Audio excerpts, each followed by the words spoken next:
এখন লাগানো থাকে না মানে কি, লাগানো থাকে না মানে সেখানে কোনো রকম পার্টস নেই। হ্যাঁ, সেই জায়গায় 3টে আইসি ব্যবহার করা হয়ে থাকে। হ্যাঁ, কি কি আইসি? একটা হচ্ছে পিআইসি, আরএফআইসি, আর তোমার 4G আইসি। হ্যাঁ, এখন তো 5G হয়ে গেছে। কি 5G বলছে এখন 5G, যেখানে 4G আইসি থাকবে সেই জায়গায় 5G আইসি থাকবে, সেই জায়গায় 5G আইসি থাকবে। কোথায় আমাকে তুলে দিচ্ছেন?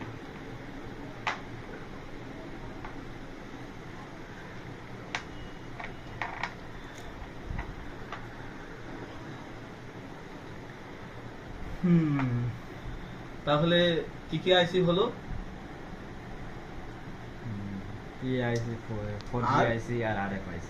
আরএফআইসি, PA 4G আর আরএফআইসি, এই 3টে আইসি থাকে।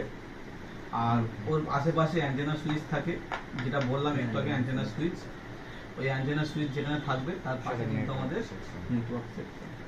যখন আমাদের মোবাইলে নেটওয়ার্ক ফল্ট হবে, নেটওয়ার্ক জনিত, ধরো টাওয়ার আসছে না বা আপ ডাউন করছে বা উইক নেটওয়ার্ক, তখন আমরা এই সেকশনের মধ্যে ঢুকে সমস্ত পার্টসকে চেক করব এবং এই সেকশনকে রিপেয়ার করব।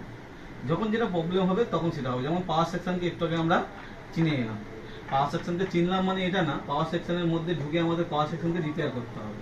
যখন মোবাইলের ডেডের সমস্যা হবে, ডেড হয়ে যাবে বা সেখানে সাপ্লাই যাবে না, সেখানে গিয়ে ভোল্টেজ মাপতে হবে এবং সেখানকার পাওয়ারকে চেক করতে হবে। যদি সেখানকার পাওয়ার, ভোল্টেজ সবকিছু আমরা মাপতে পারি, আমরা যদি খুঁজে বার করতে পারি কোন জায়গাটা খারাপ, তাহলে রিপেয়ার করাটা আমাদের কাছে কোনো ব্যাপার না। মোবাইল রিপেয়ারিং এর একটা উদ্দেশ্য হচ্ছে ফল্টটাকে আগে বার করতে হবে কোন জায়গা থেকে হচ্ছে। যদি বার করতে পারি তাহলে কিন্তু রিপেয়ারিংটা আমাদের কাছে খুব সহজ হয়ে যাবে। ঠিক আছে? বোঝা গেল না? বোঝা গেল না? বোঝা গেল?